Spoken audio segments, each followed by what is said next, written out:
Close. Alright, so RAID is fun. This is going to be the fun part. This is where it all comes together. I do want to mention one thing about software. On the software side, we are doing this manually. There are tools that can now reassemble RAID arrays somewhat automatically. But this is one of those chicken and the egg kind of things, right? If you don't know what to do, and you don't know why it's doing it, or what the layout is, and those kind of things, then it's a lot of work. There are many ways that you can process RAIDs. I like to do it visually because I feel like if I'm looking at a photo, I can figure stuff out quicker. There are people, and even like before, like Hoffman in the Netherlands, there's a company who's written stuff about doing analysis of gaps in space inside of a RAID array. It is a very difficult task to do, but they've written some scripts to do analysis. I've been to their class and done their stuff. I find it difficult to teach. I find it difficult to talk about. So I like to do it more graphical. And so there are a number of ways with which you can do RAID. RAID Reconstructor will do one thing. RStudios will do a completely different one. If you look at the documents for RStudio, if you bought RStudio will do a RAID reconstruction, but you got to do it all manually. They have like a document that's like 20 pages long that tells you how to search for gaps and try to figure out what the gap space is. So there is a scientific method with which you can examine gaps. We are on page 150. What? 160? 150? 150. Okay. So my method's not the only method that you can use to do these things, and you can spend a lot of time doing analysis. You can look at segments. You can look at stuff. I will tell you, mine addresses the two main areas of RAID that you're going to see: RAID 0 and RAID 5. There is also RAID 5E and RAID 5EE. I will tell you right now, if somebody tells you I have a RAID 5E or EE, this process will not work exactly the same. I will tell you, you should use, if you get RAID 5E or EE, one of the automatic tools, because you'll have an additional parity that will be distributed that you won't be able to easily track by hand or manually. You will need an automatic tool that will assemble them. But most of those controllers are higher end controllers. So you're looking at like IBM controllers, or you're looking at HP compact RAID array controllers, things like that. So as soon as you hear those words, and it's not like a standard, 3-wear or Adaptec or something in the low end category, the sub $1,000 category, which is mostly what I see in NASA's. I do get the others from time to time. But if you say to me, oh look, I've got an HP, I'm not going to use this method to do this. I'm going to use an automatic piece of software that will search for the segments. Some of those drives in those RAID arrays, such as a compact RAID array, actually write segment numbers and stuff in there, so you can figure them out if you knew where to decode that content. So in those cases, those are the ones that work really well with something like UFS Explorer. There is another tool that's about $170. This tool that I have found that works great on 5E and EE, so UFS Explorer is one.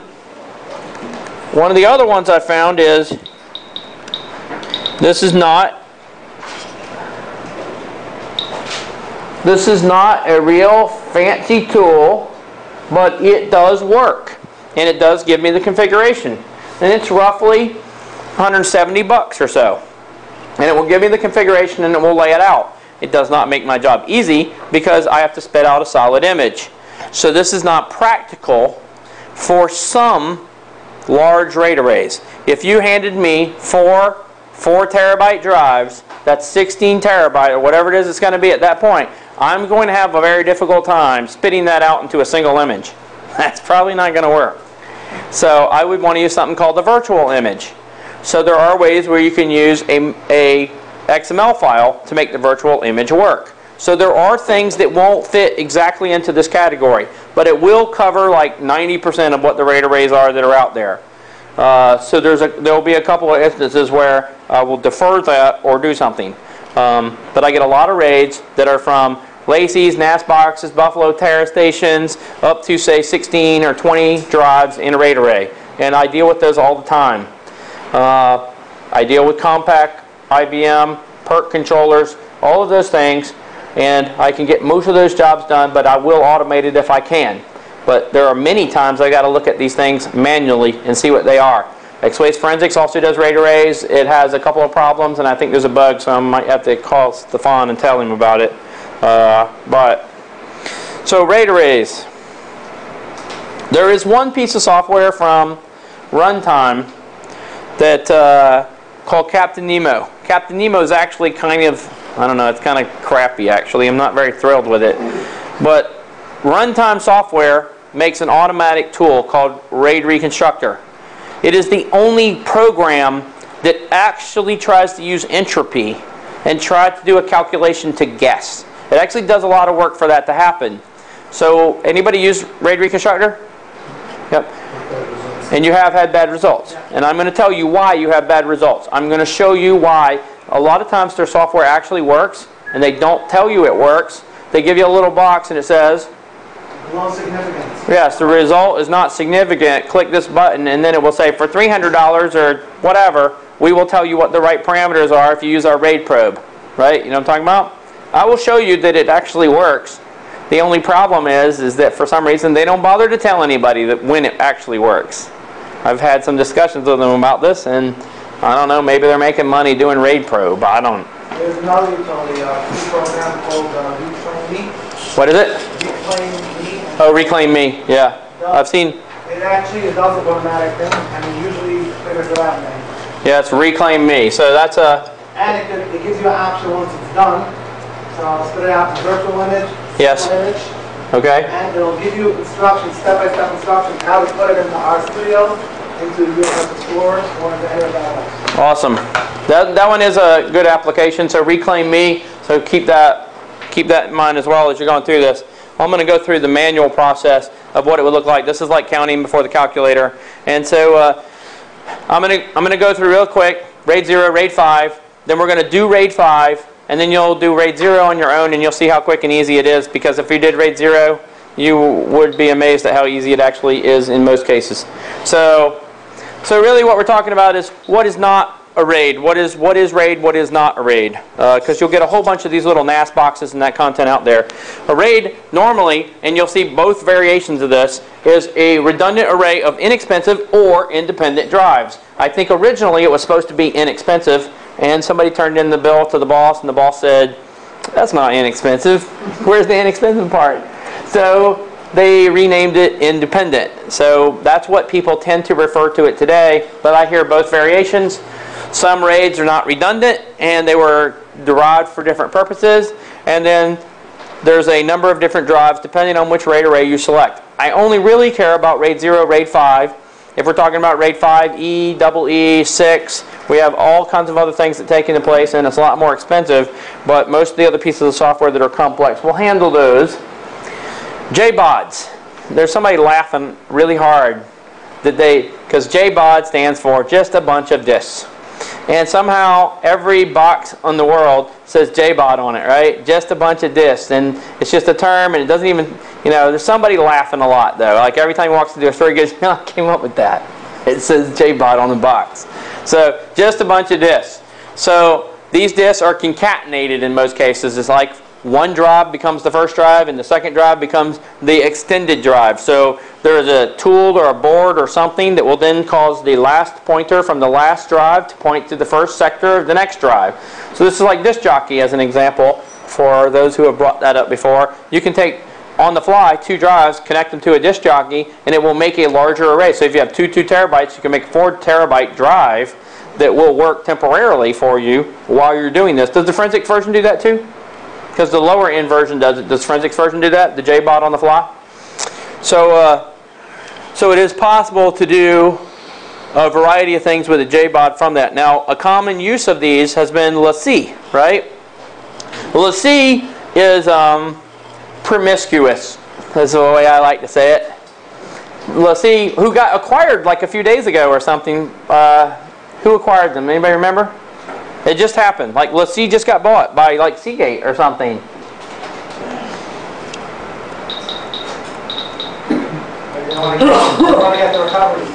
Right? You want to get the recovery from.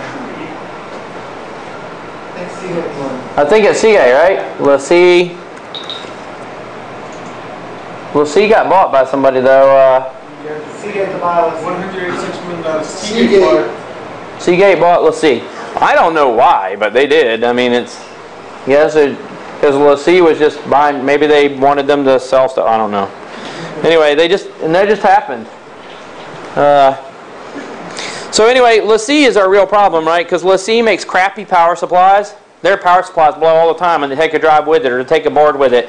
And their boards, they make a whole bunch of unique boards, and on any day they might release like 3 drives that are completely different, that look the same. It's ridiculous, with different boards. And so we collect these boards, and so I have like a box of like 100 of these boards that are all different kinds. And so it's a lot easier if I could just clone the drive on a DeepSpar, plug the 2 back into a working board, and plug it back into a power supply, and I'm done. I have a trick that I use in some of them sometimes. We do. I connect the power from each hard drive to a separate power. Yes, From right. or something, and then I plug in the board into the original board, and usually it picks it up. Yeah, if you can get it running again or anything with the original board, so that's a good trick to do. And then I do it sometimes in software. But if I keep a stack of boards too that are working boards and a stack of good power supplies. So if I can do it automatically, great. But I sometimes have to manually do it. And they change their method from one to another. Like one day they will have a board that's a Linux embedded, and they will use a 256K stripe.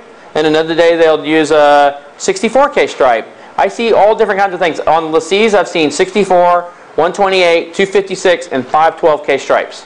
I've seen a variety of messes. So they look like this. You open up the case, you get 2 drives with a crusty old wire in between because they didn't use a fan, and there's no fan in here, and it's yellow, and your Mac store says whatever. So in some cases, you'll get some that are RAID 0, and some of them will be JBODs. Some of them will actually just be connected from one to the first. I have seen a scenario where an HPA, you know this HPA where we say, I've got a 200 gig drive, let's make it a 40 gig drive. On the first disk, they set the HPA to twice the size of the first drive. So if both of these are 500 gigs, they set the HPA to 1 terabyte on the first drive. Then the board concatenates the last one or changes the addressing mode for the sectors so that all of these sectors then are added. So it concatenates the 2 drives together. So as you talk to the drive, it keeps on writing. So all your data will be here till you get here. So it just fills them up in order. They're not rated. If you get this in for recovery, how can you tell which one's the first one? Huh? We'll have the most data, but MBR. The MBR will be there on the first drive. In almost every RAID array, you can almost always tell which one's the first drive because it has an MBR. And in this case, it also has an HPA. The second drive will not have an HPA. So when you clone this on the DeepSpar, if you took the first drive out and you look at it and go, that's crazy. That's not a 1 terabyte disk. It's obviously a 500 gig drive, not a 1 terabyte. You have to manually set the HPA equal to the source. So you have to type in the number. And so you could clone it, set the HPA to the same, save it, put it back in place, and you can get it to work again in its original case, in the original box. Now you don't need to. You could just concatenate the 2 drives together and you're fine, or image them, concatenate the 2 files together. As long as you have no additional LBAs and you're not missing any, it'll actually work. But that's what actually happens. Now if one's platter dust, let's say the first one is platter dust and it has really damaged. What can I do to the second one to get data back? Carve. That is all I can do because I do not have any file system information. So all I can do is carve files, then spit them out. So I will not get directory structures and all this other crap or whatever else. All I'll get is whatever pictures and stuff is on there that I can recover. So a JBOD, at least from this standpoint, are single drives. You're going to process them as single drives. You don't want to process this as a single drive if the other drive lived, because you want to concatenate them or put them back together. And amazingly enough, if you actually take these, and I don't know why this works exactly from a standpoint of I don't know if Macs see this as a soft RAID or whatever happens, but if you took a PowerPC or something and you plug the 2 drives in, the Macs will actually concatenate the drives back together for you. It will actually see it as one solid drive, and it will actually do it if you're able to repair it. So even if this system died a PowerPC, if you plug those two into it, it will concatenate them back and show it as one solid JBOD, one solid drive. So there's a number of ways to do that. Now if you're doing it in, you can just physically actually copy the two files together once you've actually recovered them or concatenated them. So that's not really a RAID. That's not anything special. What would you use in Windows to concatenate them? You know, you can actually do copy B, copy/B if you wanted to, but I could use a hex editor and paste the two files together as well. So I can do either method in that direction. But copy/B does it in binary, and you can copy one file to the other file, and as long as you've got enough disk space, it will append them. This is the file that's going across the two drives. Is that what you're talking about? Yeah. So I can. Huh?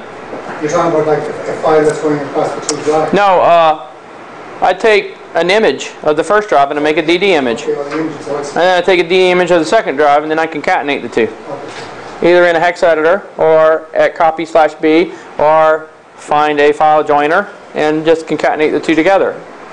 That's all I'm doing. Nothing special. It's just cat them out. That's all. Yeah, right. It's the same thing. Right, I just wondering what you do with Windows. Yeah, just copy/B, because copy does it with the binary instead of text. So the second thing that I've seen is the NAS boxes. This is a Lacy NAS box. Now this is actually a RAID 0. Now you can do this in software. You could reassemble this in software in a RAID array, but I'm just going to show you one of the things that I do. This is actually a real one running. These were two 500 gig drives that were here. This is an embedded Linux board right here. This is embedded Linux running on a card with a processor and everything. And this is a NAS box. I took out the 500 gig drive that's damaged and I imaged it on the DeepSpar. And I got it to work, all but a handful of sectors. And I got it to completely image and be fine. But at this time I could not set the drive to the same size. I could not use the same size drive, so I couldn't do two 500s. So this one's a terabyte. That's why it's actually called Tera. So this one's a terabyte drive, and this one is a 500 gig drive. So the drive I took out was actually a 500. After I cloned this, I set the HPA to 500 gig. And when I put it back in, Linux honored the HPA and still treated them as a RAID, because it was a RAID 0, it still treated them as it was a working drive. So I didn't have to do any additional work or anything. I cloned it, it worked, I set the HPA, I threw it back in the box, I powered up the NAS, and it worked. Now, I can and have had them not work. And when they do not work, then after I've cloned it, I take two DD images, then I'm feeding them into RStudio and I put it together. Now, if it's only two drives, you can figure out what the stripe size is, and you can figure this out pretty quickly, and we'll talk about that when we get to RAID 0. But it was a RAID 0. Good? Everybody happy with this answer so far? And forget the next picture. Dynamic disks. Dynamic disks are fairly easy to do in RStudio. RStudio actually knows that they're dynamic disks and actually knows the configuration file. It'll tell you how many disks belong to it. I made a short movie and I put it up on YouTube. So if you just go to my the earlier list where I put the YouTube stuff up and my my HTML document for updates, you can just watch this 10-minute movie and you can just see how to do it. But if it'll just tell you what disk you got to plug in, and so RStudios will actually tell you which disks belong in the set. All you have to do is plug all your disks in once you've prepared them, and you'll be able to recover the dynamic disks. So again, I don't want to spend too much time on that. So we have RAID 0. RAID 1 we should really never be seeing, right? RAID 1. As long as that ain't working, you're fine. Yeah, as long as that drive was working. Now if you get a RAID 1 in, then you're only recovering the one drive or the one set of drives, because if it's two combinations mirrored, then you're only dealing with it as if it was a single entity. So you shouldn't see RAID 1, technically. You do, because everybody makes crappy stuff out there, but you're recovering it as a single entity, either a RAID 5 or whatever the combination is that it's using. So we have RAID 0, and then we have RAID 5, and all the variations of RAID 5, which are 5E and 5EE, and then RAID 6.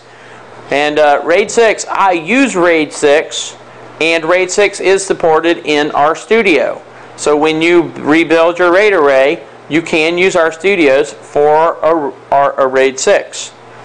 The plan would be to never see a RAID 6, because whatever the redundancy factors were in RAID 5 that were weak and failed are fixed in RAID 6, because RAID 6 has an additional disk, And it's not a parity disk. People say that kind of crap all the time. It's not an actual parity disk.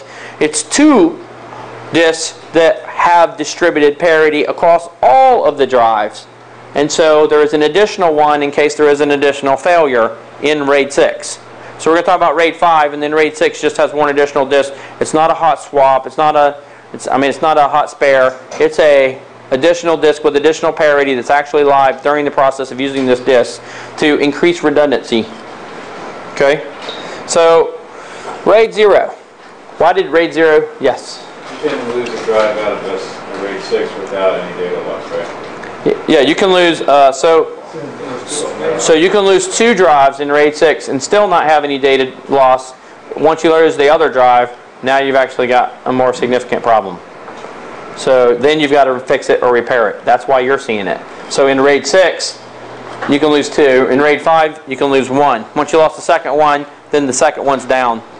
And so we're going to talk about RAID 5, minimum disks and stuff like that. But so typically in RAID 6, you can have 1 additional disk. So RAID 5, the minimum number of disks is 3. It's 3. The minimum number of disks is 3.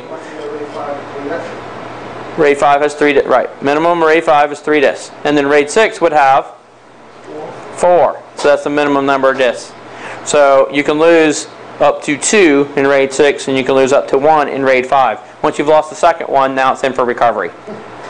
So we're going to talk about those things now and what the orders of those things are. RAID 0. Why was RAID 0? What is the point of RAID 0? Why would people be using it? Speed. So a lot of video companies, SGIs, use them for video work and things like that. They're speed because you have 2 sets of parallel heads working together, writing data at the same time. So they're great for video editing and things like that. But they really, I guess, weren't meant to be permanent storage. And some people do them. I've had a 14-disk RAID 0 in for recovery. 14 disks RAID 0. That's just crazy talk. That's ridiculous. Who would do that? I am amazed by the people who did. What's the minimum number of disks in RAID 0? What's the maximum number of disks in RAID 0? You may know the maximum? 120? It's a crazy number. It's way up there. Like I've seen them up to, it's pretty much whatever your controller supports, but up to 127 or 128, because they start at 0 up to 127 or 128. I think 45 is the one I've seen the most. I've seen 45 in a RAID 0. That's just asking for a failure. Yeah, it is. What are they, like 1 gig, right?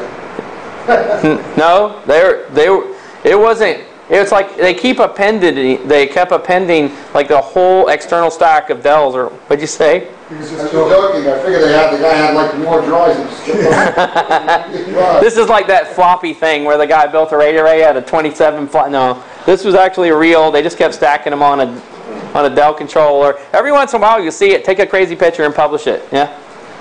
Good. So, and then the minimum number of disks you would expect to see in a RAID 0? 2, right? So there is no redundant. Now, all right, you're going to have to forgive me for this if I offend anybody. But in my world, RAID 0 should never be called RAID 0. There is no redundancy. It really shouldn't be called a redundant array, right? So I think it should be called AIDS.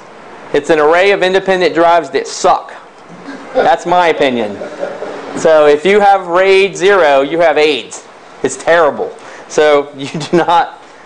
Sorry. I know, I try to be funny, and it's not really a funny topic, but, you know, it's... So anyway, so RAID 0 is not redundant. RAID 0 is basically distributing your slices across. And so we're going to talk about this. I have better pictures coming up. So we're going to distribute this across the disk, and we're going to use a slice size. So when I write a file, I'm only writing, let's say I'd say 64K. As I write 64K, I write the next 64K here, and then 64K here, and then 64K here, and I rotate through them. And so, as I've already said, and I have had RAID arrays. It's common for me to have a RAID array that's a RAID 0 that has 4 drives in it. And also AS400s, I've mentioned this before, like AS400s have 4 drives by default in an AS400, and they are RAID 0 in an AS400.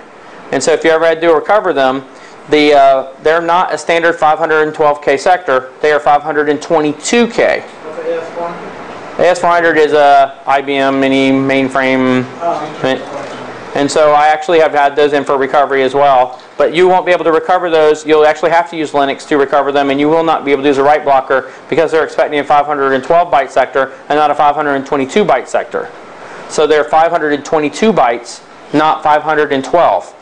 And so the last 10 are ECC, and you have to strip off that ECC. So you have to like write a script or a program to strip off the last 10 bytes. And then you actually have your data, and then you can weave them back together. So you actually have to do some work to do an AS400. So if you hear AS400, either run screaming or get a hire a programmer. Come on over. But it is possible, depending on distributed items with 4 drives. If you don't know the combination, you get the mystery box, which is I don't know what the order is, I don't know what the stripes are, I don't know what it is. Then it is possible that you could spend a lot of time trying to figure it out. However, if you use some of your wits, you might be able to figure out how to eliminate some of the options. So as an example, how do you know which drive is the first drive? MBR. Probably has an MBR on it, at least still today. So things like that can eliminate one of the options. Now you know which one's first. Then you can actually work through your process and all the other drives. So you probably have an MBR, and then you have to deal with your slice sizes. So I'll try to point out what my examples, these are redundant from this. So here's my point. I'm going to basically try to look at, and I just kind of came up with this by looking at the pictures. Remember that puzzle? This is how I really came up with it. You know those puzzles as a kid? They were a little square puzzle, and you have the little squares and you slide them around? When I saw the way RAID works, and I saw how those slices work, that's exactly what it reminded me of. It reminded me of these puzzle pieces. I've got to move these squares around and figure out what the arrangement is. So you'll see in a minute. Now RAID 0 is much simpler. So RAID 0, you eliminate one of the combinations altogether. So you only have slice sizes and order. Those are the only 2 things you have to worry about. So if you don't know anything about the disks, most of them are going to be 2 or 4 drives. Of course, if you have 16 or 18 or 20 drives, you better hope somebody at least wrote a number on it, or you're going to be spending a month doing it. But we'll talk about it.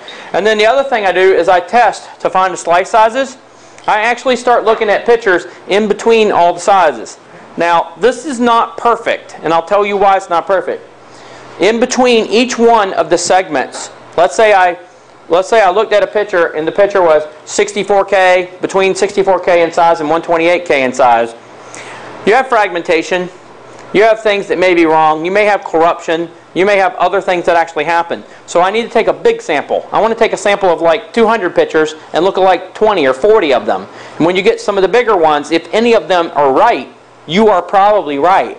But you may have smaller ones or compressed ones or things that are embedded in other pictures and documents that fit in between here. So small ones aren't going to give you a good enough sample. So you may have some that are right in my process. So I'll try to show you pictures and try to kind of give you an idea.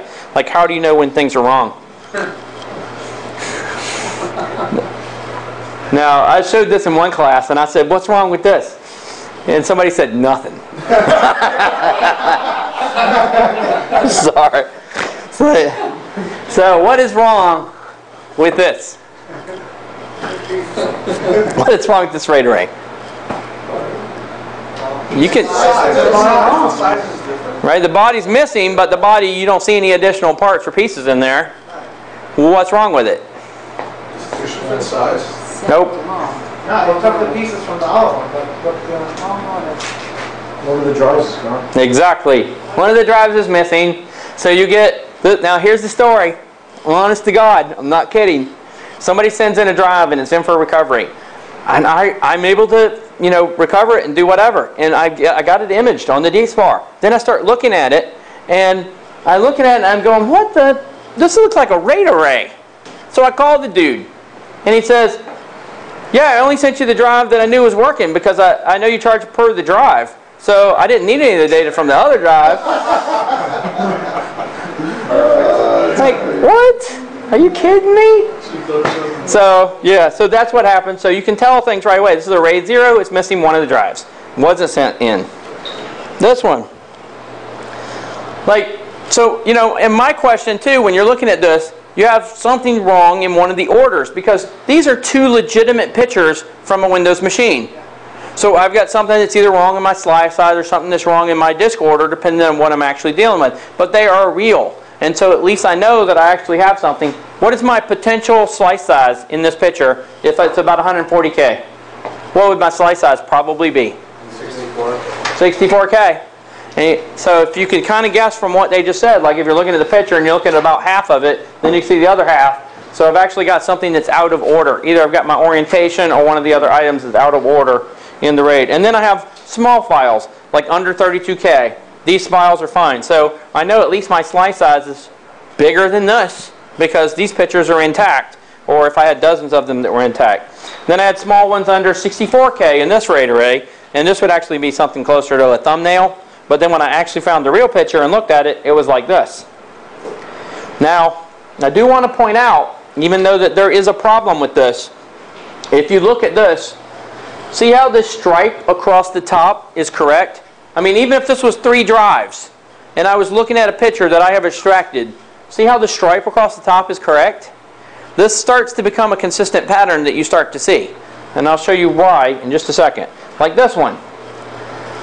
Like even if this was wrong, and there's something wrong with this content right off the RAID array and it processed it, and there may just be garbage in this place, but it's like holding it as a placeholder because that's what JPEGs and stuff do, is it still processes it, and you can throw crap in there, it'll still process the data. But see how the stripe across the top is correct?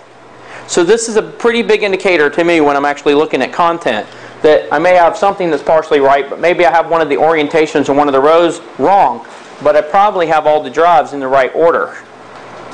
So I'll show you what we mean. And then raw files. When you have large raw files on a drive or a disk, you'll actually get, and this is a fairly large file, this is a mini meg file at this point. So in these stripe sizes, they look like little checkerboards all over when you get things wrong. So the whole point is you've got to reassemble these things in the correct order, even if you don't know what they are. And then when you get it right, it looks like this. But I want to give you a sample, because you can also do a similar thing with MP3s. And MP3s have some variations. I want to play you a song.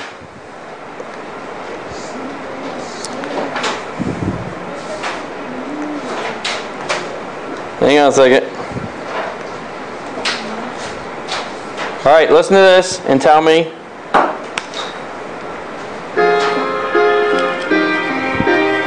This is all for real RAID array, so.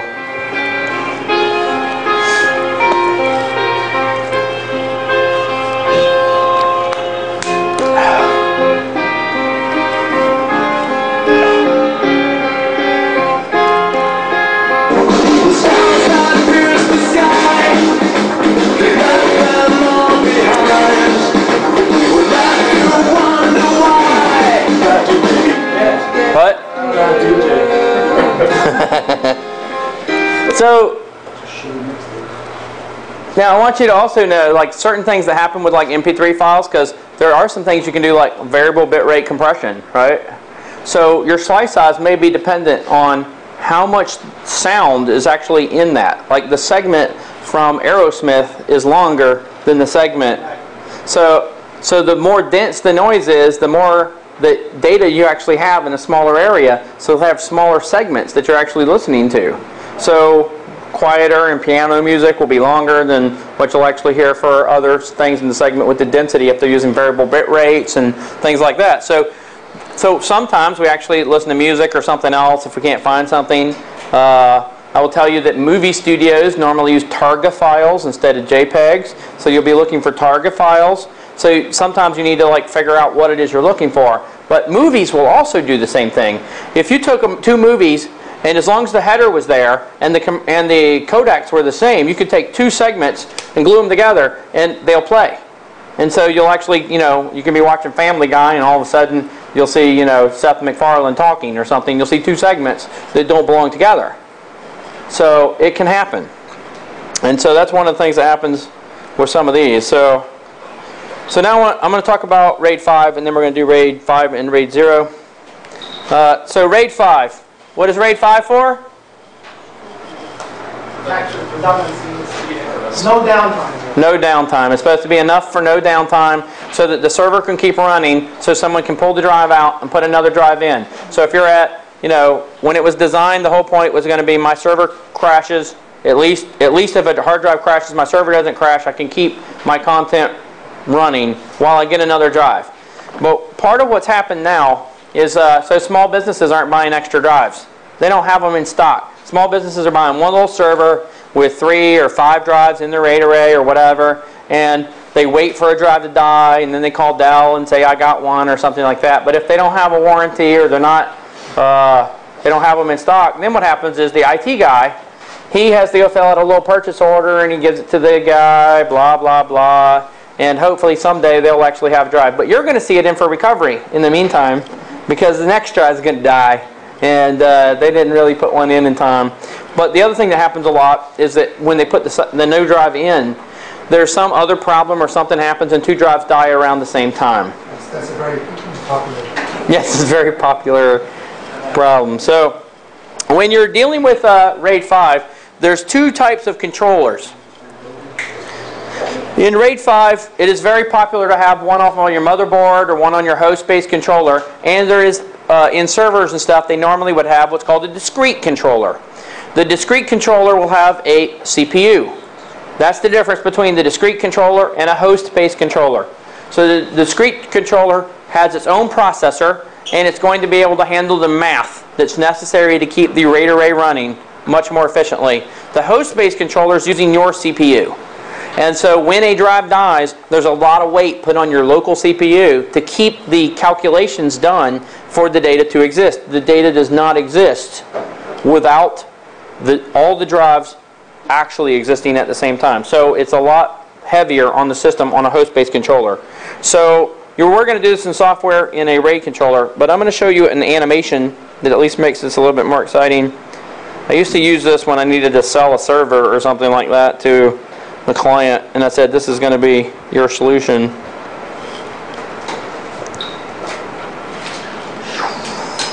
Okay, so this is my early animations of how a RAID array works, and I will tell you, I wrote this for executives. So most executives do not know what exclusive OR meant. So when I put exclusive OR and I put like XOR in there for the exclusive OR routine, because that's actually what happens, is drives exclusive OR their parity. They had no clue what I said, but if I said A plus B equals C, they knew what that meant. Right? Everybody had this finance class or whatever else, and they could figure out A plus B equals C. So I replaced it with A plus B equals C. So here you go.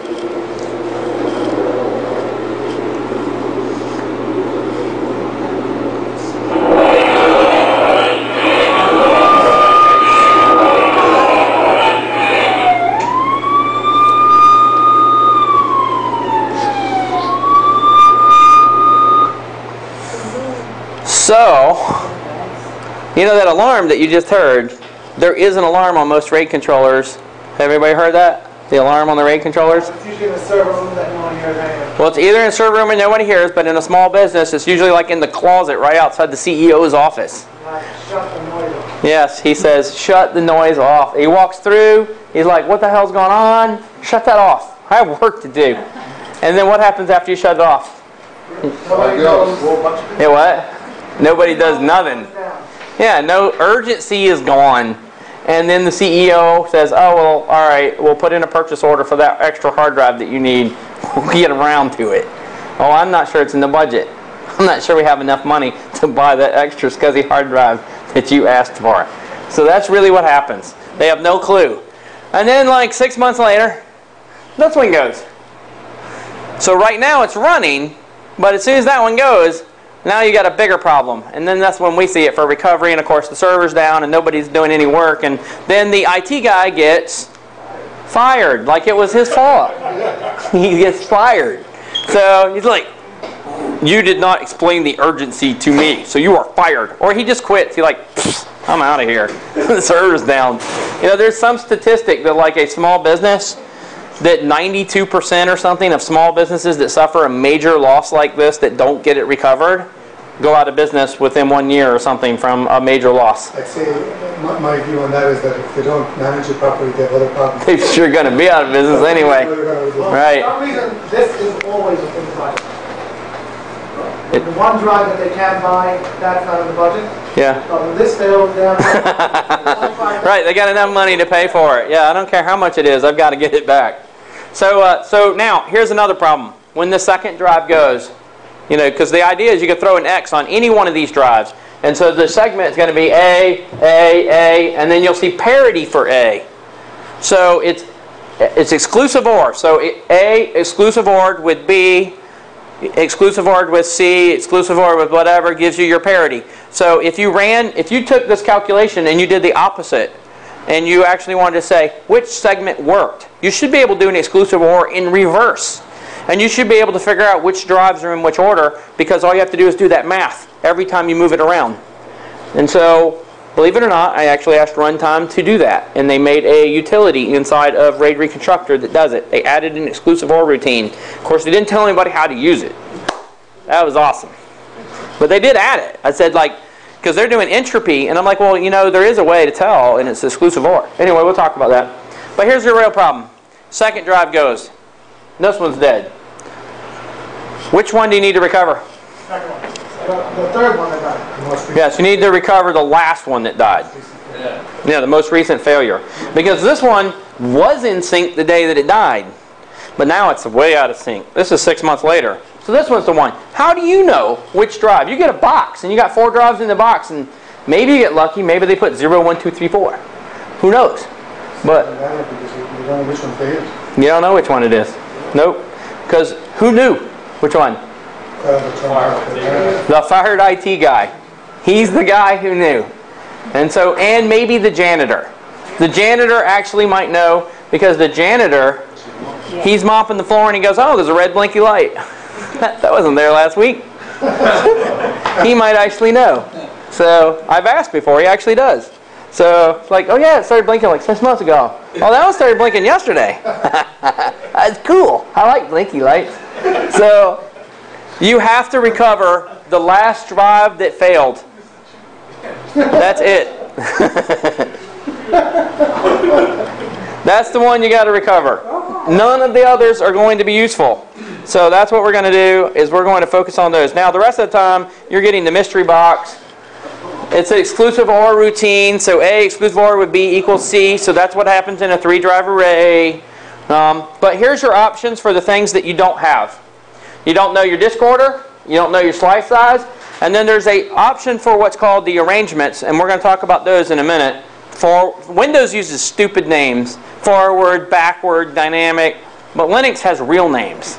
And so, luckily, RStudio uses the real names.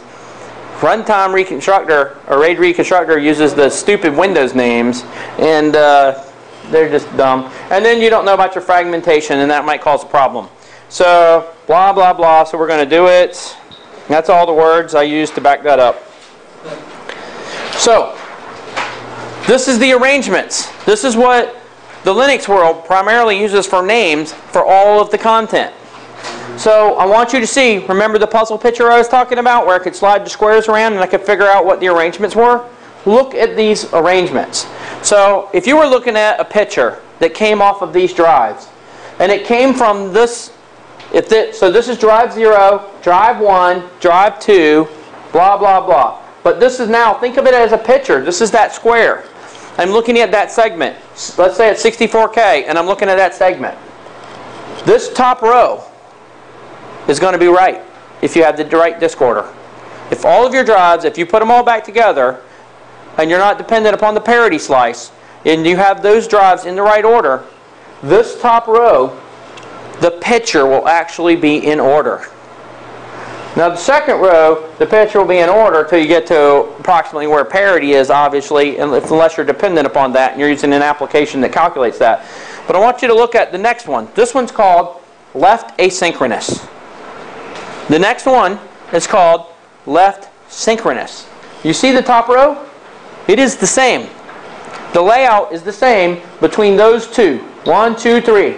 See that? That's that slice that across the top that would be right. Now the second row is not right. If you look, they're different. 4, 5, 6, and then rotates to 7. And remember there was one of the pictures that had like a little blemish that was over here on the right later on in the lower row. It was in one of the earlier pictures I showed. It was a blue stripe across the top and had a blemish right here. Yeah. So that's where this parity, it hit that spot in that parity. So the row was actually right, then it corrected itself and it was parity. And then the next rows were wrong. Okay? And if you're looking at this, so if you look at the other rows, they will cycle back through. So once you get to the bottom of the cycle, they actually cycle back too. So in 4 drives, they'll actually cycle back through every 4th time. So your slice will repeat over and over. So you'll have a stripe that's good. The problem will be is that as the data shifts and the JPEG calculations are doing something with that, you might not have the colors right. So you might still see the stripe correct, but the color won't be right because it now has the wrong color tone for the stuff prior to it. Does that make sense? So when you're looking at this and you go back and forth between them, you'll actually see that those two have variations that will cause that problem. Now, here's the other thing. The next two. There's one called write asynchronous, and there's one called write synchronous. So all those things that you were scared of, with all those variations, there are 4 of these variations, but you will not see write synchronous or write asynchronous in any of the controllers. I have never seen them in any of the controllers unless they were a 5E or a 5EE. So if somebody said I have a compact RAID array, or I have a HP, or I have a IBM RAID controller. Now you're looking at 5E and EE, and those are write arrays. And so they are not going to be in any of the NAS boxes, and they are not going to be in any of the low-end controllers. They're not in HighPoint, they're not in Adaptec, they're not in AMI. They're not in any of the low-end controllers that are like sub $1,000. So you won't see them at all. So I can almost completely say, if somebody did not say I had PERC, no, PERCs are not even those. PERCs are actually still synchronous, right, left synchronous, there's no rights. So at least from that standpoint, if you're not talking about IBM or any of those others, they're going to be left. So we're down to 2 options. So you're going to take 2 options right off the table. So some of the things you know right now. You know which one's the first drive? MBR. You know it's only going to be 2 options for the 2, either left or right. There's no rights. You're only going to have 2 options for lefts. And then you have options for your slice size. So when you're looking at your options for your slice size, you could have an 8K all the way up to a 2000K. So at this point in time, you could have small slice up to a very large slice. This is not common for you to have these many options in almost all of the controllers. A lot of the low-end controllers, not every one, like a PERC has some crazy options that you can still do, but if you know what your controller is, if you even knew that, you could look up what your options are. So if you knew that you have a HighPoint controller or something like that, or a Adaptec controller, then you know that you may be limited to 32K to 512. So you could eliminate those right away. I will tell you, almost every one of them that some IT guy did not mess with is probably 64K. Almost always. Now the IT guy gets his, you know, I'm setting it up, oh, it would be cool if it was 8K. Well, then you're going to have to play with that. If you have a Lacy, it's going to be 64, 128, 256, or 512. It could be any of those. If you have pretty much anything else, most of the others are going to be 64 or 128. So if you stick with 64 as the base and you start with 64, then you can figure it out as you go through between those things. So almost always, unless it says it's LaCie, then you have your choices are 64K, 128K, and then in the LaCies you have 256 and 512 as 2 more options for the size. So this is almost always. Then you have left. So you have left asynchronous and left synchronous. So you have those 2 options. And you know which one is your first disk with your MBR. Right? There are other things you can do to figure out the pictures and how big a picture is going to be. So remember we talked about manual carving. You have to know FFD8. You can actually carve out a picture manually and you can figure out how big a picture is. So when I told you before, it was if I carved the picture out and it was wrong, it will tell me the inappropriate size. You can't look at the size in the file system. So as an example, I took a picture and I cut it out. Let's say it was corrupt on the drive or I have my slice sizes wrong. And I took that picture and I saved it. You see the size of the dimensions that the metadata says this picture is? That is not 8K. That's not an 8K picture. Right? How big would that be? 10 meg or something. 10 megapixel. Exactly right. So I know you kind of maybe guessed a little bit. Is that about right? No? Yes? Yeah. 2.5, 4. Oh wait, you looked at the pictures. What? 2.5 times 4 is about, so. Yeah, so you can do that and you can try to guess, or you have another option. You go to the web and you go find a calculator for the size, the physical dimensions, and then based on the only thing that changes is what happens in between the JPEG with its compression. Now most of the cameras are using somewhere like between 90 and 95 or something around there. We're probably closer to about a 2 meg picture. So that's probably what we're looking at for that size of a picture. Does that make sense? So I'm looking at approximately 2 megs if I enter in what those dimensions are, knowing the camera, knowing the things. That's what I'm going to base my decisions on. So I throw some drives in the array and I try to figure out what this is. I've now fixed the drives. I fixed what I needed to do. We're still imaging a drive. We're still trying to fix what we're going to put together. Now, I'm going to say this is 2 megs. And so like you guys looked earlier and you glanced at it and said, oh, 64K, that's what's happening here too. So the question is, so if you break this down and you divide by 2 every time, if you look at the top slice, you can see that the second row is wrong and it started to shift. But this top row is right, even though there's not really much color up there along the way. And then it looped through again. Remember I said every cycle it's going to loop through? When it loops through, watch this. See how big? See this slice is bigger than this slice? That's right. In many cases that slice is bigger. It's twice the size. Understand? Look at the layouts. I don't know if it actually has a layout right here. I have to look. So remember I told you it would loop through depending on the drives? Actually, since we have 4 drives, there would only be 5 stripes before it would loop through in many cases. So what will happen is it will loop back through. It'll go through this, and this stripe will be right, and then this stripe will be right, and then that stripe will be butt up against the other stripe that's right in the same order. So you have 2 stripes that will be back to back, which accounts for the wider area. And then it repeats itself. And so when you're looking at this picture, huh? Yeah. So when you start to see this, now you start seeing color changes and shifts because JPEG's processing this stuff differently for its dithering algorithm stuff. But do all of the items belong in this picture? Are all of these, huh? Are they all part of this picture? No, there's one there on top. No, it's all shifted. But see, like this is the top of her head. And then it shifts, and then you've got another shift, and then you've got the finger and the hand and all this. So do I have discs in the right order? Yeah. Yes, I do. I have the discs in the right order because they're actually slices like this. And I have the discs in the right order. How big is my slice size?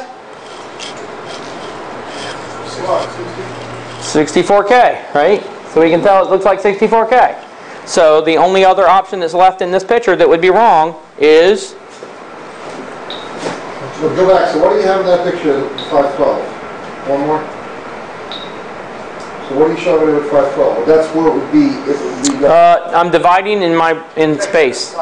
I'm dividing in, so I said, if this is 2 megs, then this is 1 meg, then this is 512, then this is 256, then this is 164. I'm just dividing everything in 2, visually. That's really what I'm doing, based on the amount of size. So I'm just trying to calculate what that slice might be if it was that wide. You know, if it was a 4 meg picture, well then I'm at 128. And if it's an 8 meg picture, then, and so on and so on. But you don't know what that size of the picture is without trying to calculate what that is, because if it's wrong, like this is actually going to give me the true representation of the file, but it doesn't always. Like when we're wrong, we need to know what the size of that picture is so we can figure out what our slice size is. And so I would use the EXIF information from the picture, if I can, to prove that. So I'm trying to use that data. So what would actually be wrong in this case is whatever the choice is for the 2 items that I actually chose for left synchronous or left asynchronous are wrong. And all you do is change that one. So once you know you've got your order and you've got those things, instead of just keep going, now I still make a list, I still write it down on paper and I still say I tried this, you know, 1, 2, 3, 64K, in this orientation. And I still like mark them off until I've checked them off. But I would only have like 6 variations or something that I could possibly do at this point to figure out if it was better or worse. And so once I actually figured out which one it was, and I switched from one of the asynchronous modes, then I actually would get the picture right. Now that's if it was originally 5 drives. Was it 4 drives? Well, this is actually 3. Oh, okay. This one's actually 3 drives. But yes, if it was, the pictures, so in these cases if there was 3, so depending on those. These are pictures from our studio. These are pictures from a website. So these are what Linux calls them. And then so these are pictures from our studio in the orientation. So we're going to do it. They're on the computer. Okay? So what I want you to do is, and it is typed up, but let's switch to the computer. There's 2 methods we want to use here. RAID Reconstructor and RStudios. I want to show you RAID Reconstructor first because RAID Reconstructor is supposed to do all this automatically. Now UFS Explorer probably would do this all automatically and figure it out automatically. But there are a lot of better tools than there used to be. But I want to show you RAID Reconstructor and what it's supposed to do. So start up RAID Reconstructor.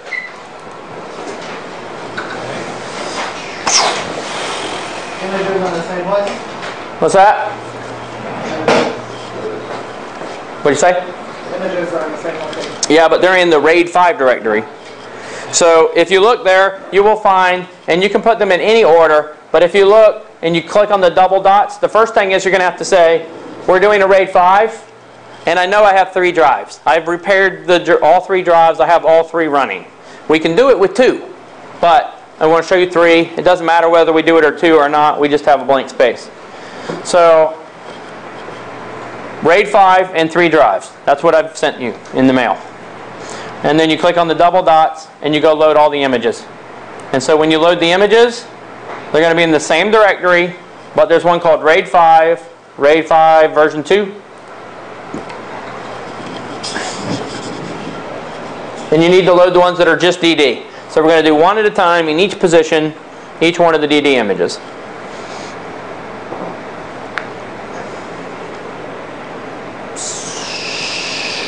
Everybody okay?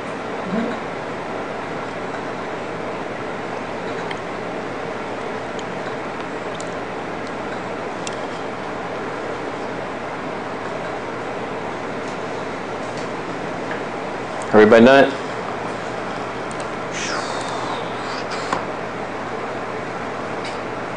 Okay. Once you have all 3 of them in their position, if you did not have one of the disks, if you repaired 2 of them and you had 2 of them and you didn't have one of them, it's missing disk, you just leave it blank. You just leave one of them blank and it will be the missing disk, so you don't fill it in. And it will treat it as a missing disk. So you have to have at least 2 of them. This one happens to have all 3, and so we can try all those variations later. But now, you're not supposed to have to know anything down here. The theory is that the tool is supposed to figure it out for you. Now, Windows RAID arrays, they use these stupid names, backwards, forwards, blah, blah, blah. Who cares? Just let it.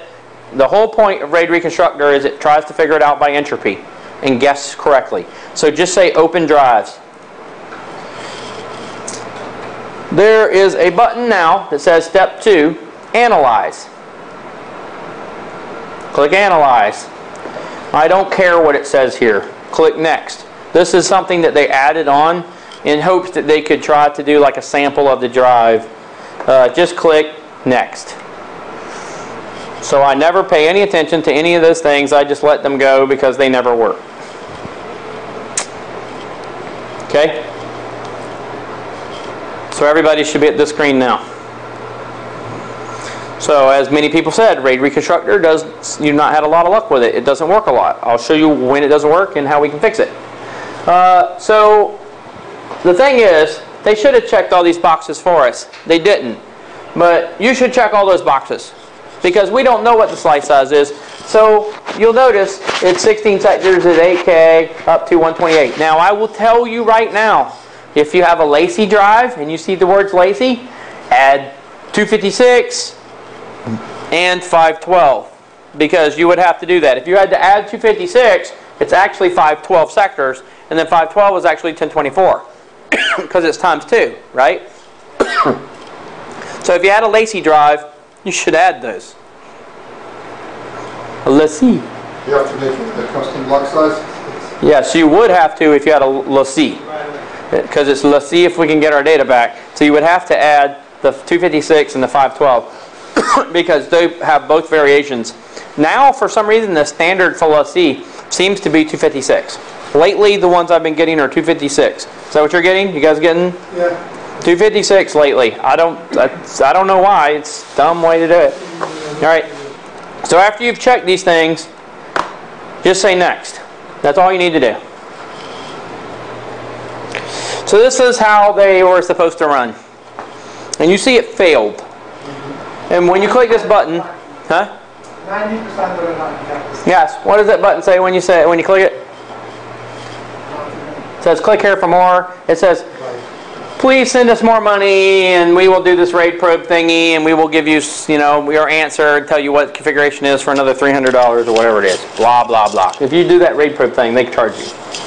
Right? So this is BS. I've complained about it, but they don't listen. All right, so make the thing as big as you can see. Like, drag all these things so you can see what all your stuff is. So make it as big as you can see, like that. Everybody see that? Here's what they don't tell you. They're doing an entropy test, and they use a key system for their entropy test, and they made this crap up. I don't know what numbers they used or how they decided, but they go in increments of 1, 2, 4, 8 or something like that. When they have a high number, when the number is greater than 6 or something like that, they say success. We know which the number is. When they don't, then they just rate wherever they are at this point in time. So you'll see in this column right here, it says OS:4. That's their entropy count. The higher the number, the better you are. So if it didn't match anything when they did an entropy test, we have nothing. The entropy did not work. It failed. On the times that it actually worked and did something that says OS:4 in this case. And that number goes higher as it increments. So when it finally gets high, it will actually say success and it will turn green. So let it probe more seconds. It won't really work. There are certain instances with entropy that their calculation can't figure out what the derivative is for the area around it. You can change these numbers all day long and it won't get any higher. It will never figure out what this RAID array is. And this is a real RAID array. This is a hardware RAID array, not a software RAID array. I actually took 8 gig drives, I made a hardware RAID array, and then I broke it and I made these images. So this is a real hardware RAID array. But if you knew that OS:something and the higher the number, then you could examine the column and you could say, what are my possible choices? How many choices do I have in this entire list from top to bottom? Because it's actually a longer list, right? There's a scroll bar here. But from top to bottom, how many possible choices do I have to examine? 2. There's only 2 choices. So let's assume you knew nothing except the order of the drives. You win right now. Sorry, I don't understand. How is it only 2? There's only 2 choices. See OS:4? Yeah. That's their entropy counter. Yeah, oh, sorry, there's 2 versions of that. Excuse me, I didn't see that. Yeah, there's only 2, right? So there's only 2 choices. And one of them is 1, 2, and 3. And the other one is 2, 1, and 3. So if you did know the disk order, and the guy was at least lucky enough to write a number on your disk of I pulled this one out first and I pulled this one out second, you already know and you win. But even if you didn't know, you only have 2 choices here that will work. So you can pick either choice you want and check it and see if it works. So let me show you how to do that. Like I'm just... Sorry. I'm only seeing one result. I'm only seeing one version of it. Did you check all the... If you put 512 and there's only one, and you dump that, then it's failed. What's that? If we had 512, the custom one, and there's only one. Oh yeah, if you added other stuff to it, then it like changes the... Ah, okay. I see. That's what I did. That's all right then. Yeah, because it won't match mine at that point. Okay, sorry. And then just, yeah, then do it again. I just wanted to be on the same page as you. Just Right. Okay, that's very good. I never saw that before. Right. Okay. Thank you.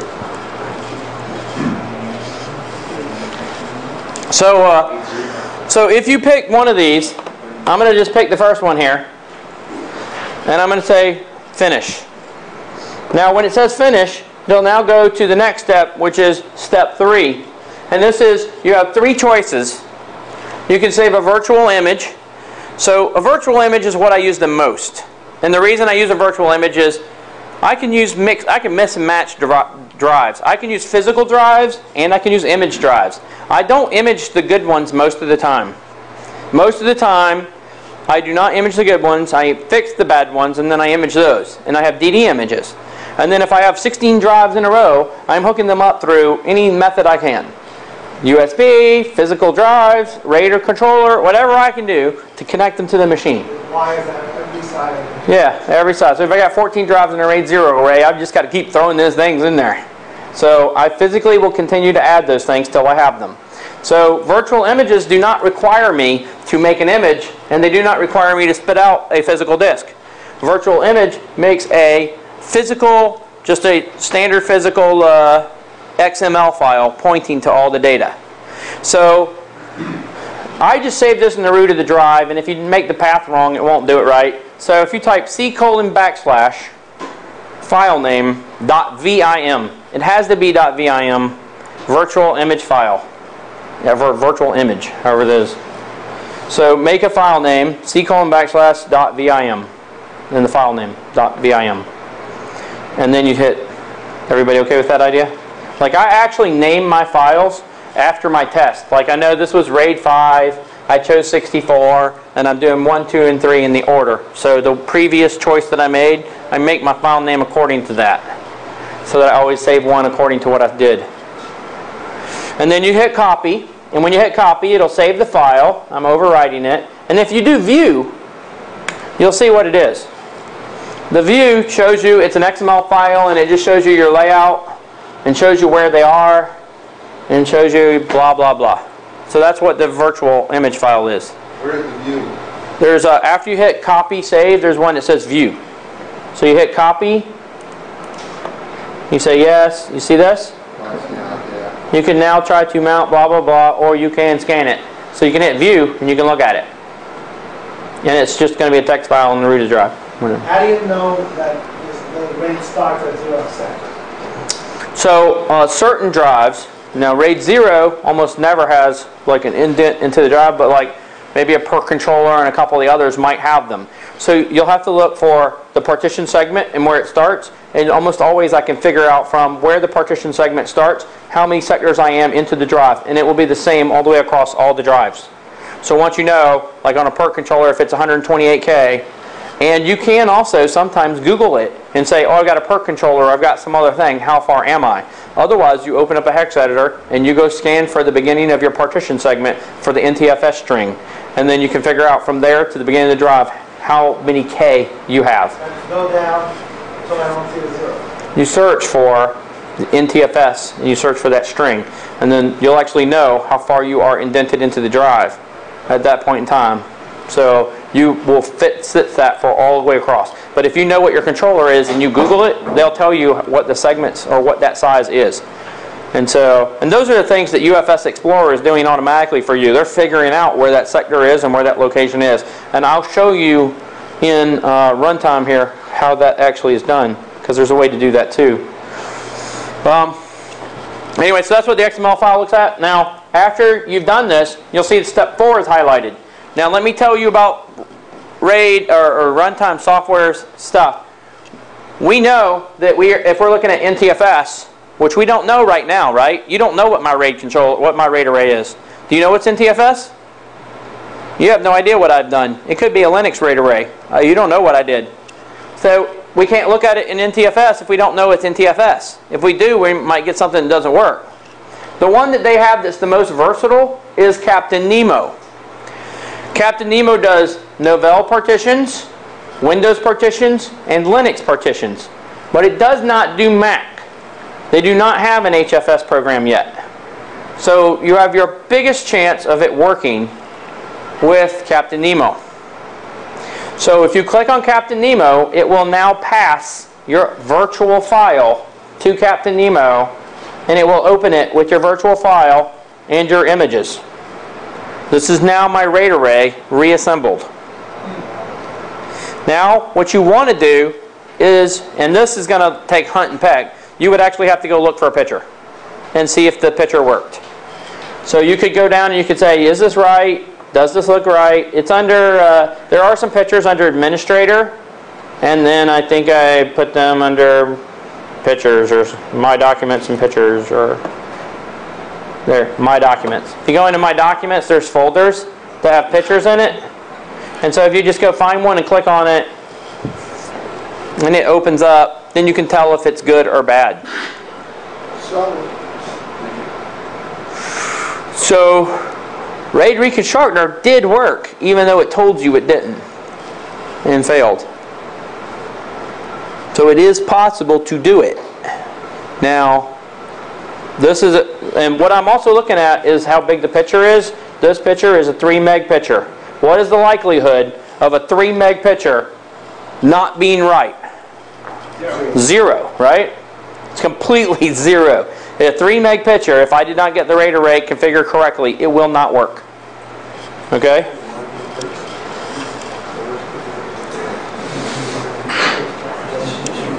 Come on.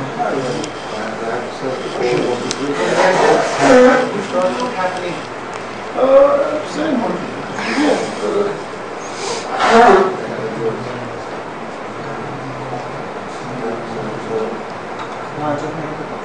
So if you picked the wrong one, and then you tried to go into Captain EO or open it up like this, it wouldn't have shown the directory structure. It will show a directory structure, but it may also be munged up. It won't look right. Okay. You will be able to actually tell. You can do that, and you can take a step back and do that other one. And you will see that like certain things will happen. Like for instance, the administrator folder will be empty. And some other folder may not, because the file records are now not in order. So if you had it wrong, you will also see directory structure changes that will not match. But it will show you one. It will show you something. It just won't be right. We're going to see that in a minute. Everybody okay? Is it working? You guys good over there?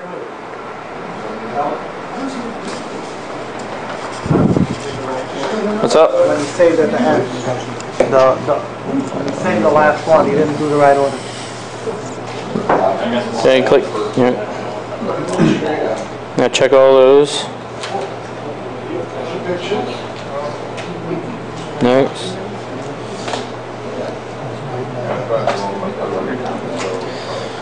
And then I picked the first one. That's the one I'm on. But if you want to pick the second one, you'll see it's wrong. Yeah, the second one is wrong, and that is true. It'd be fine if it was wrong. And say okay, and then you can click Captain Nemo, and then you'll be on the right configuration. That's why I got Right. If you have the wrong configuration, you probably got some sort of structure, but it was screwed up, wasn't it? Yeah. Now you can go into Documents and Settings, Administrator, and open up a picture under the My Documents folder, and then you can see that it's right and it actually works. And Can you get that image? Can you use that? Present that, let's say, to our studio. you cannot present that to RStudio. RStudio has its own method, but you can present it or use it in UFS Explorer. So UFS Explorer, they have a module that you can use this with, so you can use the virtual image. Now, there's a different configuration for RStudio, and we're going to do RStudio manually because this is doing some automation for you, and so it's still not like the Pocket Calculator versus doing it with a pencil. So I'm going to show you the manual way. So now one other thing. So one other thing I'm going to tell you about. Now let's enclose. If you just go back to the configuration, we don't need Captain Nemo open and everything. You can see it works. You can right-click, save all the files.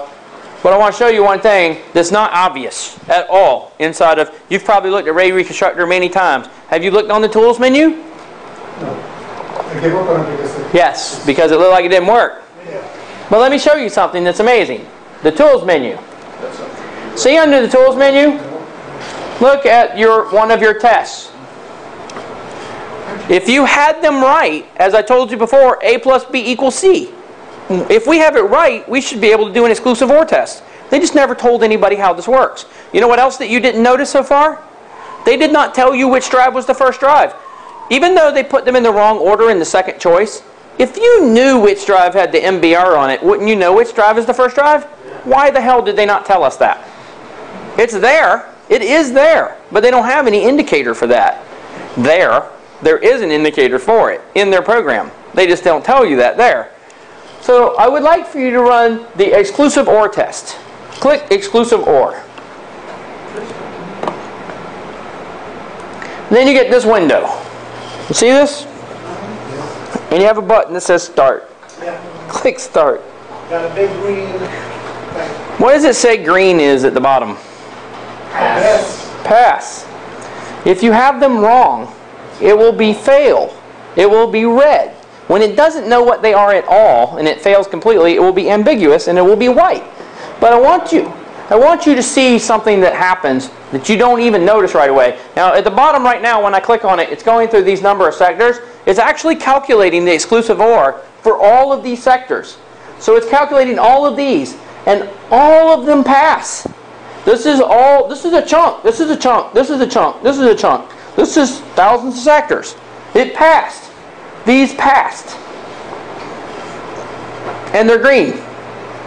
It knew it's right with an exclusive OR test. You see this little box over here on the side that looks really crappy? It has no scroll bar or anything like that.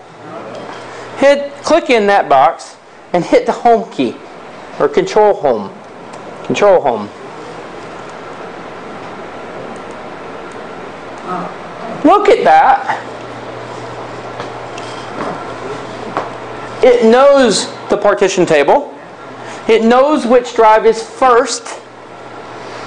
It just didn't bother to tell us that in the other screen. I changed the order and I still got a green box. Well, no, it's because all the drives are there and it's comparing them. It's actually doing this automatically in this process. It's not telling you the order, but it's comparing the exclusive OR patterns to make sure that they're correct. It figures out the order on its own. I switched the order, I know what you're saying. The tool actually does it for you. It is figuring that out. It's not, all it's doing is doing that exclusive OR calculation, and it is figuring out that on its own. In order for you to cause it to fail on this array, you're actually going to have to change the drives. You're going to have to throw a dummy drives in there. All it's telling me is that I have the correct drives. It is an exclusive OR pattern for these in this order. It is doing this automatically for you. It is calculating these in these exclusive OR. So the top line is telling you that this one is your one with the NTFS boot. Yes. Right? So in other words, if you would image disk 1 second and it was disk 2, not 1, you would see disk DD, RAID 5-2. Yes. .DD, that would come up there in the top. Yes. Yes, if the MBR was on the second disk, it will tell you which one is the first one. I rename your files RAID 1 drive to 2. It'll tell me drive 2 is first. Yes.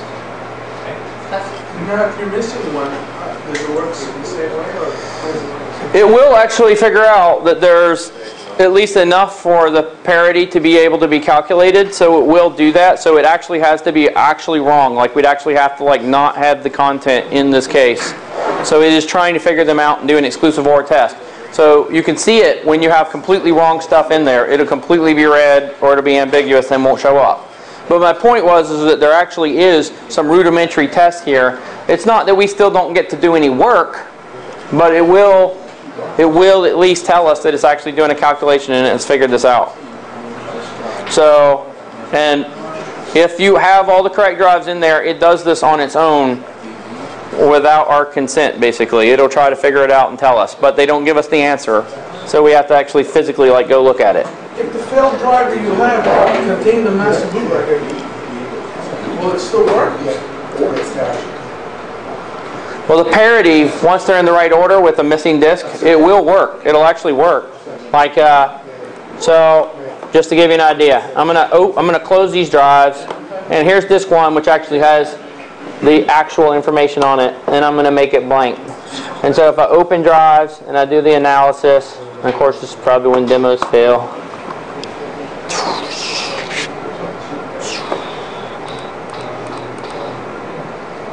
Is that the one with the actual MBR? Yeah, that's what he did. That's what? Alright. Let's see this? See, this one has a missing disk. Their missing disk is missing disk 1. But it knows that disk 1 was the one with the MBR in the entropy test. This will actually work. It's missing a disk and I only have 2 disks. It will work. If I click this button, I do the exact same thing. Copy, yes, okay, view. It will actually work with a missing disk. And it will figure it out. Because there's only a 3-drive array, right? In this case, 3-drive array is correct. So the parity of life is still becoming the data. Well, as long as one drive is missing, it can still figure out at least the basics of the entropy test, even if you have one missing disk. So in RAID 5, you have to have 2 to have the data, and it's recalculating the parity for the remaining drive, for the remaining sectors, for the remaining content. So it is doing this. And again, it doesn't work perfect every time, but with some struggle and with some knowledge that at least that was the layout, you can actually try to figure it out and make more advances. But there is still one thing, which is RStudios, which is to do it manually. So, alright, let's go do RStudio real quick, just so everybody can get an idea here. Let's close everything. Close everything.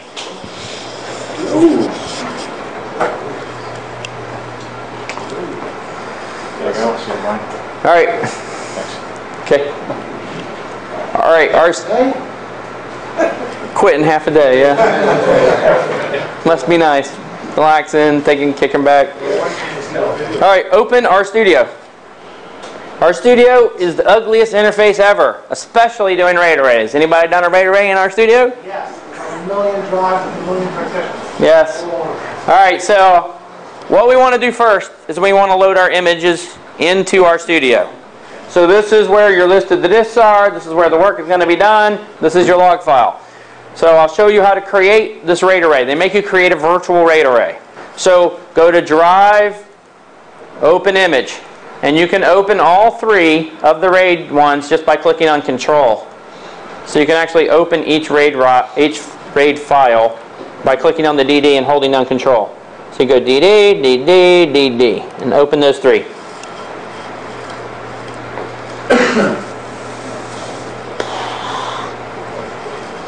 Everybody okay? Yeah. Alright. Which one's disk 1? The one that says NTFS on it. How about that? Woohoo! Now, here's your hard thing. Do not select the partition, select the drive. If you select the partition, you're throwing it off by 63 or 64 sectors, actually. You'll be 64s into the disk, huh? Software array sometimes wants What does? software array. Oh, it's software array, yeah. But you want to select your partition after you've combined your disks, not before you combined them. So that's the first thing. Now, so we have 3, and we know which one right away is disk 1 just because of that. We don't know the other 2. But, Sorry, I just missed you there. What did you say? What did you discover so far? so right away, you see when you put all the disks into the image, you know which one has the MBR on it. Okay, of course. Because it tells you, Picks it up already. right? So it's already picking it up. Now, we just have to make sure we do not select the partition, because the partition would be 64 sectors into the drive from 0 to 63. And that would throw these off, and then the 2 images combined would not be correct, right? So let's just say I had a really big RAID array, and I had to do this manually, and I had to figure this out, which I have had to do with like Targa files for movie studios and things like that, and in time. So what you have to do inside of RStudio is you have to create a virtual RAID array, and then populate it with this data.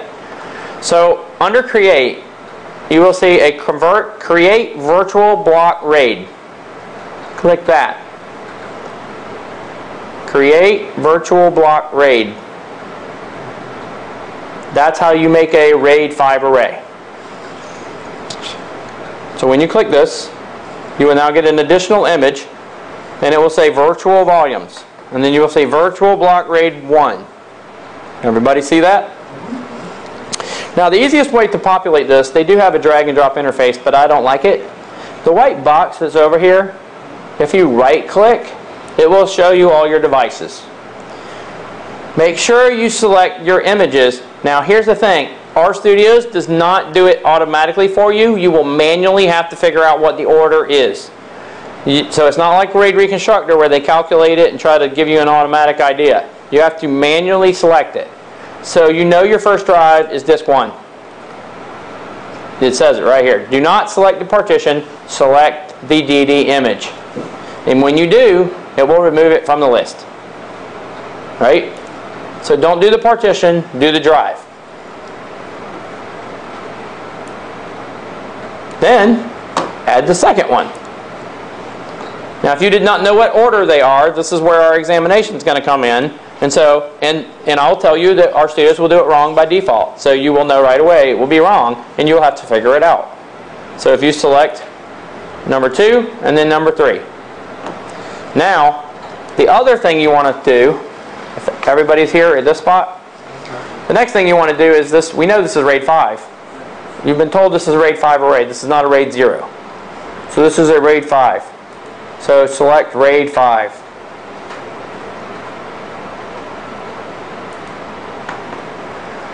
Now, there's one other thing. Does everybody see a button that says apply changes immediately? This used to be a bug. It used to be off the screen. Is it off the screen or can you see it? Check that box, please. Anything that you change, it will not take place if you do not have this button checked. So check that button so that every time you make a change, it does that change immediately. Now you can see in the list what our choices are. We have RAID 5. We're currently at 64K. And then here you have your 4 choices that I talked about earlier, which would be your left standard synchronous, left asynchronous, your right synchronous, and right asynchronous. So the default one that you'd want to start with would be 64K, which I've already told you is the majority of most of these RAID arrays. The second thing is I would leave it at the default, which is left synchronous. Because I know it's going to only be one of those 2 anyway. It's not going to be a right synchronous in this case because I did not tell you it was an IBM controller or anything like that. So then you're going to have an expensive drive and an expensive tape drive. So at this point in time, if I had a big RAID array, I need to know as quick as I can, is this right? So I want to scan for JPEGs.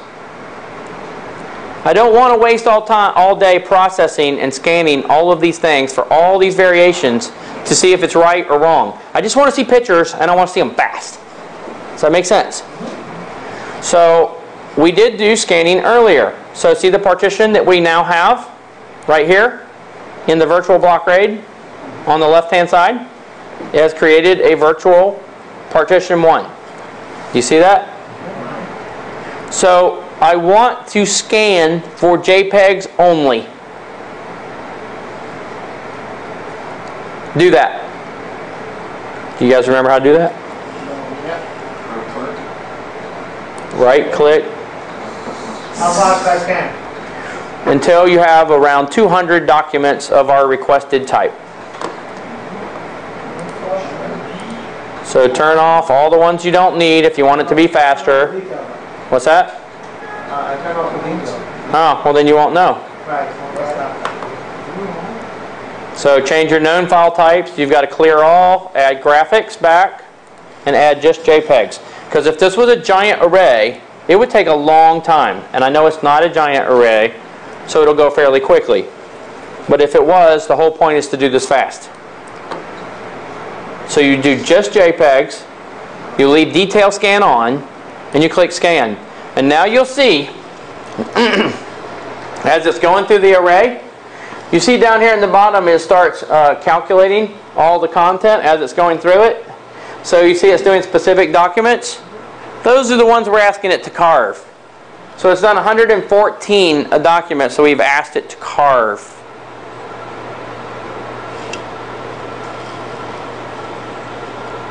And down here it shows you where it's going, blah, blah, blah. How accurate is the time on this? Is it accurate? Well, I don't know for sure how accurate it is because I don't wait. You can stop it though after a few minutes. Exactly. Perfect. As soon as you know that you've got enough documents to look at, we don't need to wait for the end of the array. If we had 50 terabyte here, it would take us forever. We only need a handful of these. I know people who do this. I swear to God, this happens every time. Somebody sets up a RAID array, they start the scan program thinking that, I will come back when it's done, and then we'll see if we win. If we don't, then we'll change all the settings. So at the end, they're like waiting a week. And at the end of the week, then they say, oh, this didn't work. I got to try again. If you only do JPEGs, What's that? I was going to say amateurs, I shouldn't use that term. Exactly. You get out of them. That's the point, right? Get out of them, you won't spend time. So once you get enough, I mean, I'm way enough. I got 2,000, and I'm still nowhere near the end of the drive. This still might take a while. I mean, imagine, this is only a 16 gig RAID array. This is only 16 gig RAID array, and if I wait even for this one, it may take me a while. So as soon as you know that you have enough documents, you hit stop. Are you sure you want to stop? Yes, I do. Now you have extra files found. Please look at those pictures and tell me if it's right. It is not correct. But when you look at the pictures, let's just say I jump in there, I pick some pictures. Now you do need to take a sample. Do not trust only a handful of files. You need to check different things of different sizes. The bigger the size, the better you'll probably be, but some of them might not be viewable if they are wrong. So if you pick one and you click on it, it may crash, corrupt, whatever. Like this one, like obviously it's wrong. As soon as you know you're wrong, you are wrong. Because if it's right, it's either right, or if it's wrong, then there's some corruption or something else is happening. But you can't trust a small sample. Like small files, depending on boundary and compression and things like that, like I'm sorting by size, small files may actually be okay. Like when I go to click on small files, that one looks fine. If I go down here and click on some 5K files and whatever. Does that make sense? Everybody okay? You understand why these small files are okay? Yeah. That one's obviously not. So I'm going to drop down here to some big files like I was at a few minutes ago. So I'm down here. I'm going to pick a big file. Now look at this picture. Do I have all of my slices? Do I have all my drives? Are all my drives here? Yes. Yes, all my drives are here. Do I have all my drives in the right order? Yeah. Yes. And you know that right away because the stripe at the top is right. So if those are actually segments, and this is one segment, and this is two segments, and this is three segments, then I actually have, it's actually going to be right. You're actually going to see that component as you're looking at it. The other thing is, does all the content belong to this picture? It actually is part of this picture, right? So I'm pretty close to actually being right. What's my slice size for this picture? Probably. I think it was, I mean, I have to look at the XF information to know for sure, but I think it's like 3 megs or something. According to this, it's like 2.5 megs or so. So it's, huh? Now, I'd have to actually look at my XF information. It will probably be right at this time, but if it was a screwed up RAID array and I did not have them in the right order, this file size would be wrong. It will actually physically be wrong. So I'd have to extract the XF information and I'd have to look at it. Now, you can look at it in hex. Let's say I'm here. You'll notice I can right click and I can say view. And RStudios has its own hex tool in here. And I can cut out a chunk of this, save it to my desktop, and then see what my XF information says. Or calculate it from the type of camera, blah, blah, blah. Right? So everybody understand what I mean? Yes. So in the picture there is XF information, so I can highlight, like we did earlier, carving, manually carving, and I can just take a big chunk of this supposedly right thing, and I can save this. And so I can then export this. I think there's actually a save routine somewhere in here. Huh? Save to binary file. Hit that. Then I'm going to go to my desktop. I'm going to save. This is actually a JPEG, right? So I'm going to do test1 or test2.jpg.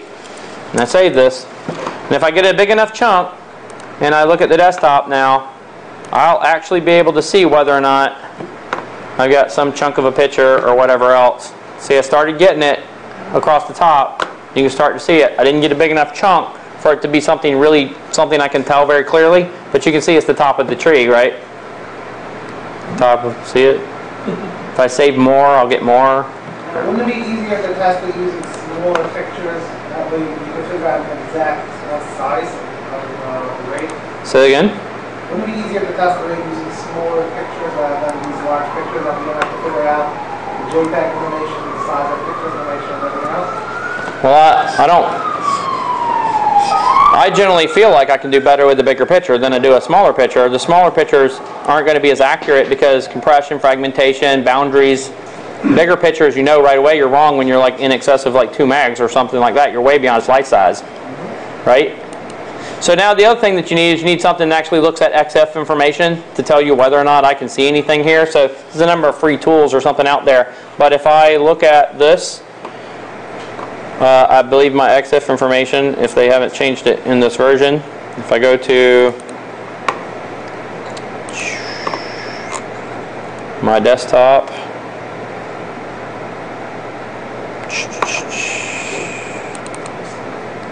I think I'm administrator, my desktop, where am I? Shoot, there it is, thank you.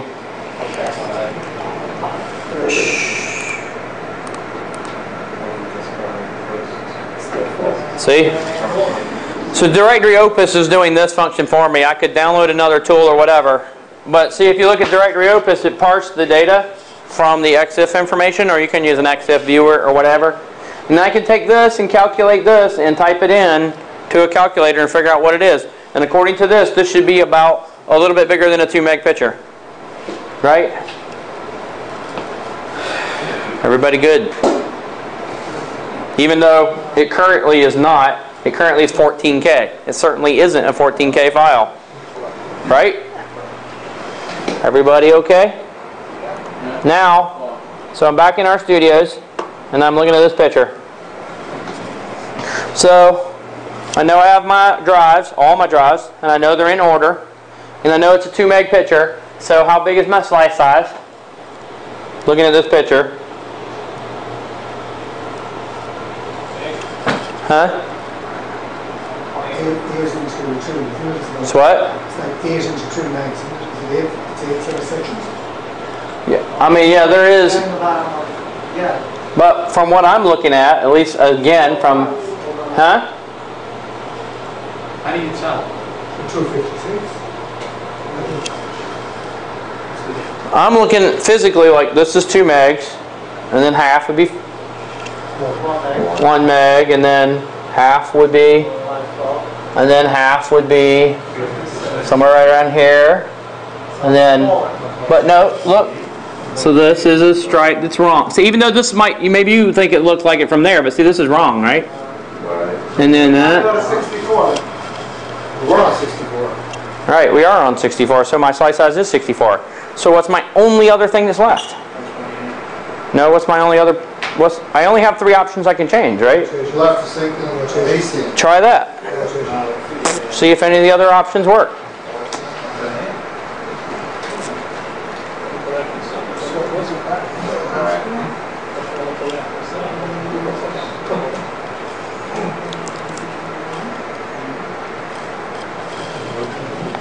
Let me go back and look. Oh, you can actually go right back to the picture. You can, but I will tell you sometimes that's buggy. If you really want to be sure, you should probably clear the settings and do it again, but it does go back, but every once in a while it's buggy and kind of freaks out. So you can go back, get rid of this, and then I'm back to where I was on my virtual RAID, and then the only other thing I can do is change my options for this. Now, if you've discovered that now it works, your next job is in the directory above this one, there's a RAID 0. Shouldn't take you but 5 minutes to figure out RAID 0 now. RAID 0 is so easy. Do those 2 in this application. Do a RAID 0 on your own. There is RAID 0 files above this directory. Do RAID 0, get it done. On the hard drive, there is now, if you go look, oops, there is RAID 0 files up from here. So if you go look in that data recovery directory, there is RAID 0, and there are 2 image files in RAID 0. Reassemble it.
They are assembling a RAID 0.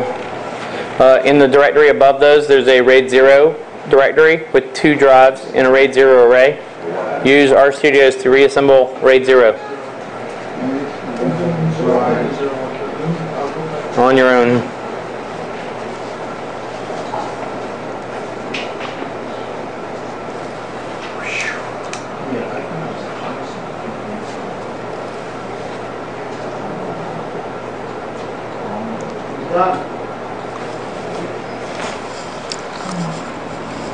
RAID 0 becomes amazingly simple by comparison. Yeah. And that's a real RAID 0 array from a hardware RAID array. It's not full of a lot of information, but it's still a RAID 0. It's actually a Adaptec controller.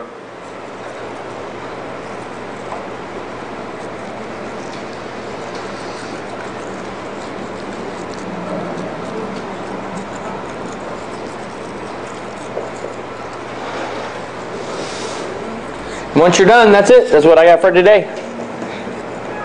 Now, what about offset? So offsets are going to be any time that you've got something that's at the beginning that's indent. That's why I said. That's the same thing as what RAID reconstructor means first sector. Yep. Then offset. Exactly the same thing.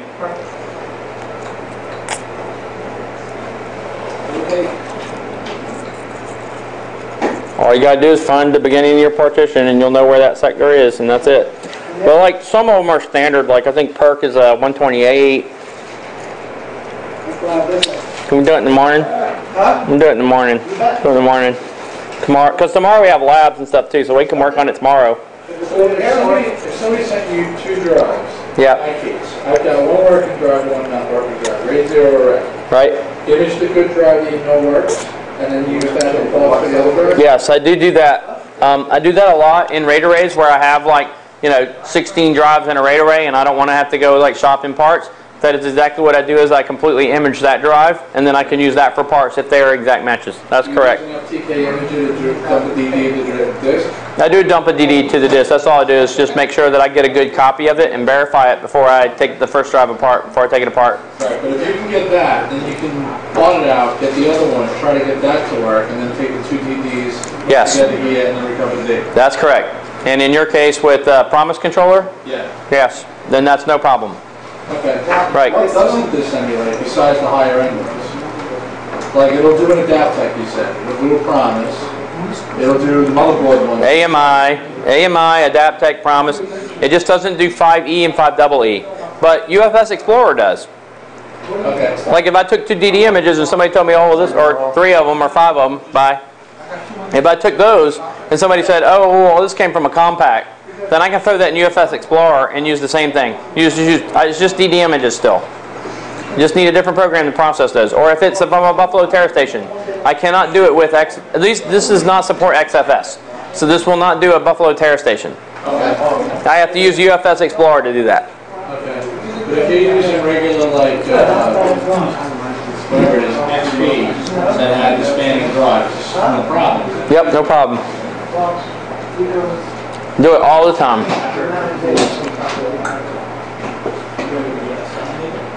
Alright. I feel a whole lot.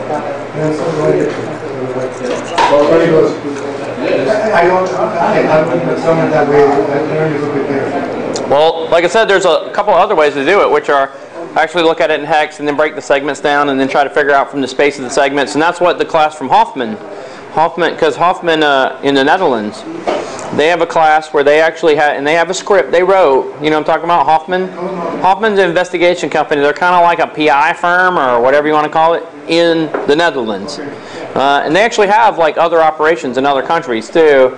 But they teach a class on how to actually take the segments and actually, look for the segments and the break in the segment and the buffer in the segment from one segment to another, and then calculate the space between the buffers to figure out if it's 32K or 64K.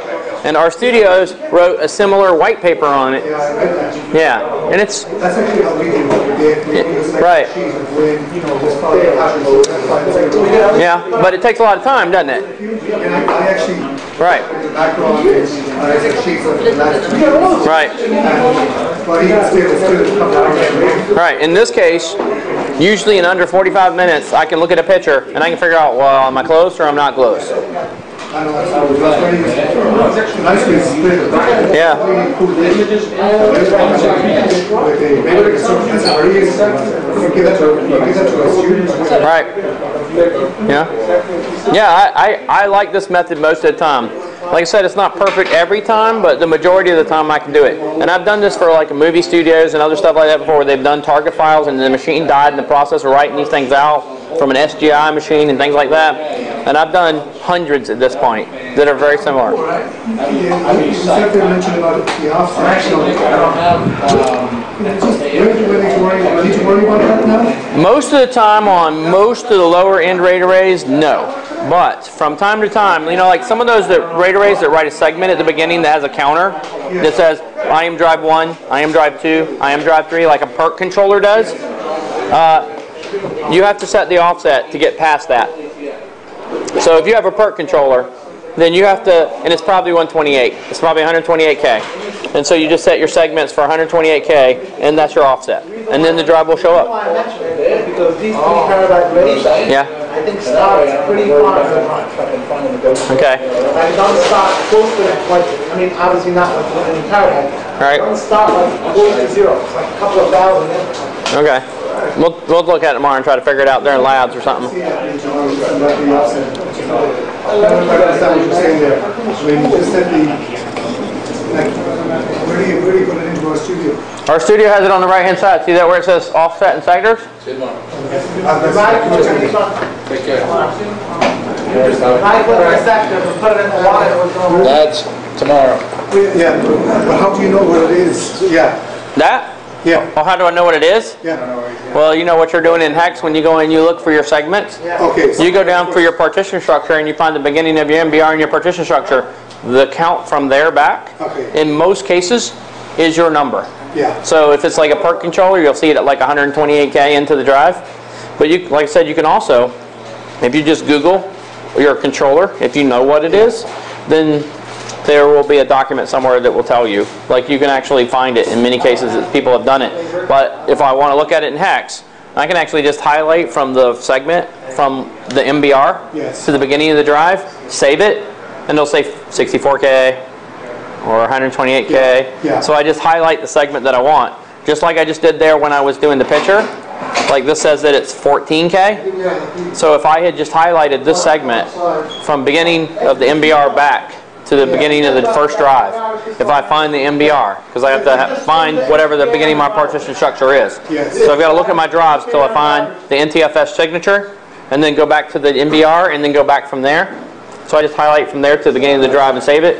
And if it's 64K, because it should be one of those boundaries. It should not be some arbitrary weird thing. It should be 64, 128, or 256, or, you know, in some cases there are some that have like a, well, like configuration files. Like sometimes like Lacey, right, makes a segment for their Linux configuration files, and they write just like a 200 meg partition at the beginning and store the data there, and then they offset the second drive to that amount. Yes, that's right. I've noticed that.